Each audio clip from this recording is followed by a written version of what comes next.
It's not a button.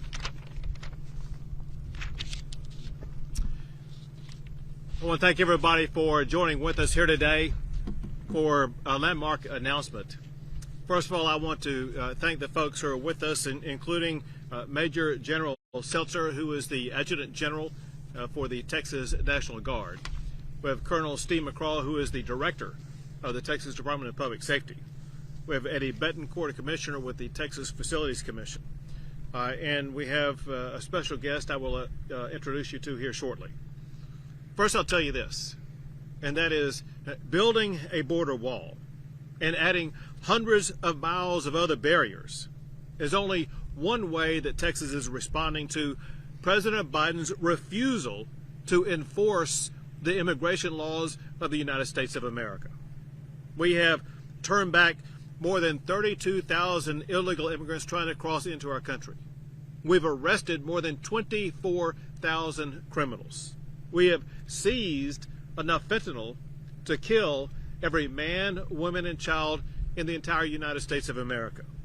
And we have targeted the cartels that profit off of the illegal immigration policies of President Biden. Well, combating illegal immigration in Texas is a full-time job.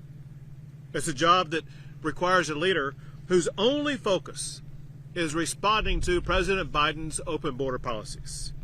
Today, I'm announcing a border czar to fulfill that mission. We found the right person for the job in Mike Banks. Mike Banks is an award-winning Border Patrol agent. He has held important Border Patrol leadership positions for more than 20 years, serving under 4 presidents. He has served on the border here in the Rio Grande Valley, as well as in Arizona and California, and at the United States Border Patrol headquarters in Washington, D.C. He retired from the Border Patrol about 10 days ago. Mike has seen firsthand the struggles of ranchers and communities caused by open borders. He understands the dangerous impact that Mexican drug cartels have on our country, the human trafficking, the drug running, and well as the smuggling of deadly drugs like fentanyl. He's worked with mayors and other governmental leaders in both the United States and in Mexico. He has collaborated with the United States military, ICE, the National Guard, DPS, as well as local law enforcement. Mike will work in the Office of Governor for the state of Texas and report directly to me. He will be headquartered in the border region in Weslaco, Texas. He will travel frequently up and down the border as well as around the state as needed.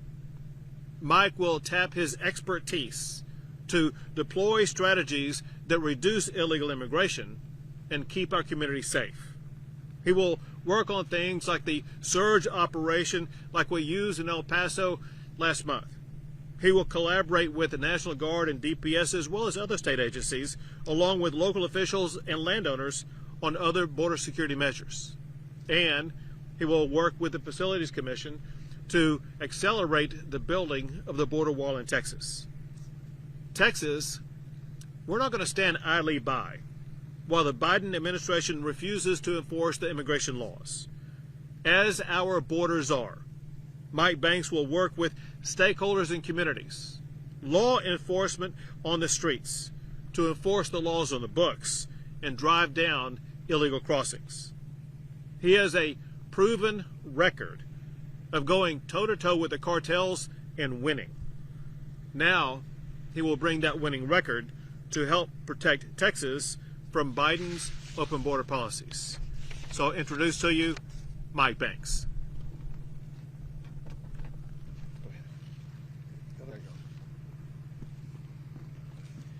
Thank you, Governor. As the Governor said, I'm extremely humbled to be selected by the Governor for this opportunity. Protecting national security and protecting the borders of this nation has been something that I have dedicated the last 23 years of my life to, and I'm very passionate about it. I look forward to continue working with our stakeholders, our law enforcement partners in the community, and leveraging everything we can to further protect our great state of Texas and the United States. Thank you. Thank you. And now, Steve McCraw, Director of the Texas Department of Public Safety. Thank you. Mike, welcome to the Texas team. I think you know very well, and we were discussing earlier, that no state has done more to support the men and women of Border Patrol and its mission than the state of Texas. And no governor has dedicated more time and energy and effort in terms of public safety, homeland security, and border security than Governor Greg Abbott. I think you'll feel comfortable here. You also find out we get along here in Texas and get things done. In fact, I'm not taking a shot at our esteemed members in the U.S. Congress, but I can tell you this, is that Texas State Legislature gets done more in 6 months than they do in 2 years, plain and simple. And under the governor's leadership and continued support, we'll do what we can to do everything we can to protect Texas from all things and all threats, foreign and domestic. Thank you. And now Major General Seltzer. Thank you, Governor. Good afternoon, everyone. Major General Tom Seltzer. The Texas National Guard has forces arrayed across the Texas-Mexico border from El Paso down to Brownsville in this unprecedented effort to secure the border and prevent, detect, and interdict transnational criminal activity along our border. To that end, we've produced over 130 miles of barrier, consisting of 72 miles of 8-foot fencing with razor wire, including 58 miles of concertina wire. Most recently, you may have seen, with the help of our partners, we erected anti-climb fencing along the river in the El Paso area in order to block the flow of illegal immigration into downtown El Paso and further to the east, the dangerous crossing on Highway 375 into the El Paso area.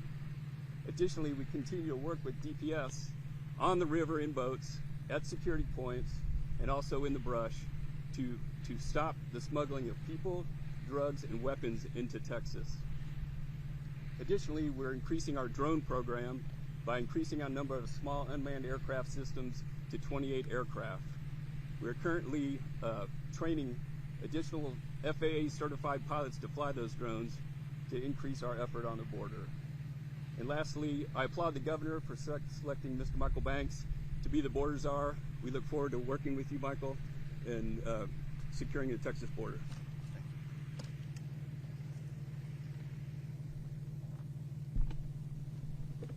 Can I see a second?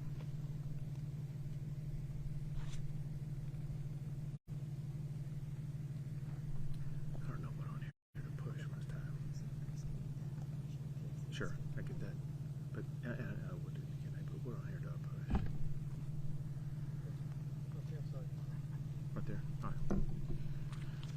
All right. And next we have Commissioner Betancourt with the Texas Facilities Commission. Thank you, Governor. Thank you for coming. It's been a great team effort at Texas Facilities Commission. My name is Eddie Betancourt. I'm a commissioner.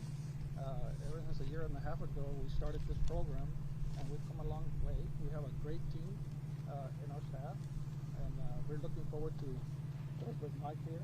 Whatever you need, Mike, we're at service. Governor, thank you very much. Thank you. Thank you for what you guys are doing.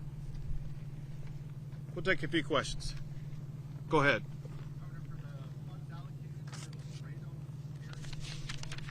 Can I get you to start the sentence again? For the funds allocated Yeah. to the Laredo area border wall, $224 million for a 9-mile stretch, roughly $24 million per mile. What can you say about the steps that are being taken to reduce the cost of the border wall as you continue these projects? So, first of all, you are right. Our estimation as we build the border wall is that it will cost approximately $25 million per mile. That varies depending upon the location. Part of that is the materials for the wall. Part of it is the cost of acquiring the rights to be able to build the wall on land. One thing that has slowed our process a little bit is getting those rights to build the wall. With the work of the Facilities Commission, we have accelerated that process of acquiring the land rights, and now we're able to build even more wall going forward. Go ahead.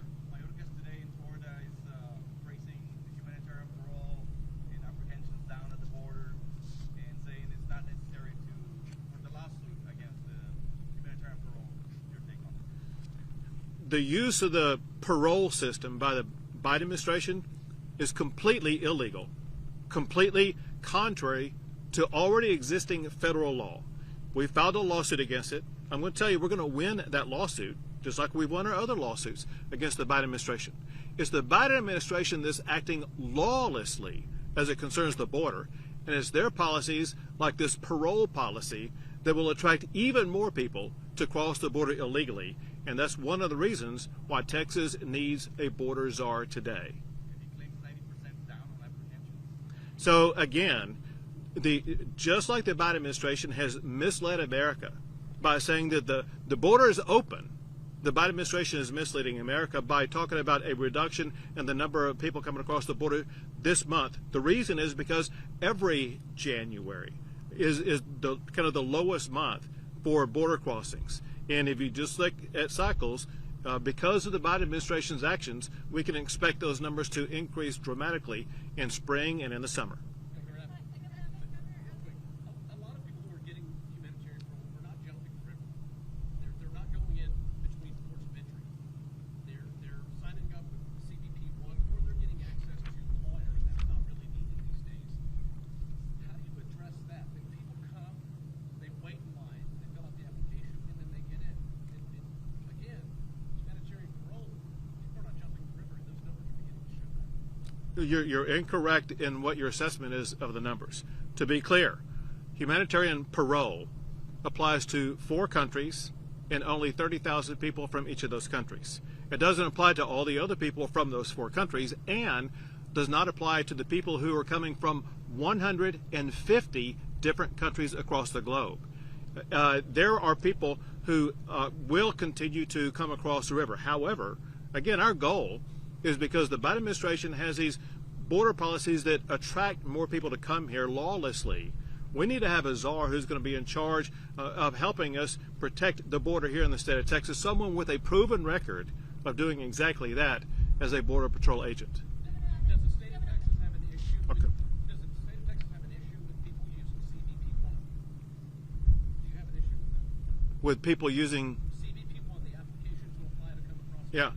So any way that the Biden administration violates federal law to attract more people to cross the border is a way that will just do nothing more than increase illegal immigration, as opposed to following the immigration laws already on the books. You all may recall that I was in El Paso at the president's request. He asked me to be there on the tarmac to greet him, and I did so. And I gave him a letter. And in that letter contained 5 bullet points. Among those 5 bullet points were laws that are already in existence that the Biden administration is violating. And I asked the president, please just enforce the laws already on the books. Go ahead. I'm sorry, this is a question for the czar, if that's all right? Sure. Go ahead and sit down. Mr. Banks, can you tell me what some of your priorities are as border czar, and how you plan to transition working with federal laws and state laws? So for me, the number 1 priority is to make the state of Texas the least desirable place for illegal immigration to cross, right? I don't think it's going to be that difficult, right? It's the exact same thing. I'm going to apply the applicable laws that are out there that should be applied, you know, within my ability. Working with the Texas Guard, I worked with the federal guard as the patrol agent in charge of the Wesco Border Patrol Station, as the patrol agent in charge of the McAllen Border Patrol Station. So we worked with the federal military troops. Now I'm going to be working with the state military department. We've worked with DPS, both from the federal level and now at the state level. So I don't think it's going to be a very difficult transition at all, right? It's just, we just need to be more aggressive. Any more questions? Governor,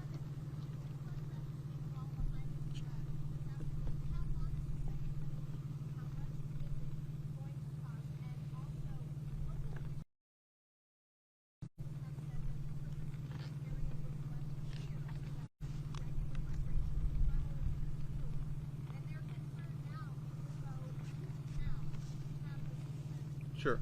Is it 1.3? So first of all, this particular segment is going to be 1.5 miles, and the cost of a wall in general is about $25 million a mile on average across the board. The reason why this wall is located here And the reason why you will see other segments of wall placed in different locations around the state is because we are putting wall up where we get the land rights from the landowner to be able to build a border wall. Most of the land on the border is private property, and we have to get the rights from the private property owners to build a border wall in those segments. You'll see more of these going up. You raise a question about concerns of this community, about migrants going around the wall into the community. For one thing that the border czar has done in the past is to work with local officials to address their concerns. He knows, because we've already talked about this, one of his first responsibilities is to work with the mayor in this community to make sure that we are addressing their safety needs. That also is the same role that the Texas Department of Public Safety has. We want to make sure that the surrounding community will be protected and as safe as possible. But also we will be hoping that neighboring landowners in this region will allow us to be able to build a wall on their property so we can just continue to make this a continuous wall. A couple of more questions. You already got a couple of, see there's somebody else who wants to ask one. If not, we'll come to you. What is the biggest hurdle you have with the private landowners that get permission? So listen, some private landowners just don't want a wall on their property, and so that's one. Sometimes it's the type of wall that they want. Maybe they don't want this wall. Maybe they want a different type of wall, and that's what the general was talking about earlier when he talked about the more than 100 miles of different types of barriers that have been placed. And for those who don't want a wall like this, we may have different barriers that we can put up. Our goal is to be able to collaborate with property owners up and down the border so that one type of barrier or another will be able to be erected that will reduce illegal immigration into the state of Texas. Thank you all very much. Oh, and now, all right, I want to show y'all building the wall as we speak. Let me see this. Top left, right here. Yes, sir. Press on that, Yes, sir. and then, Drop it. can you guys hear me? All right, good to go with the project.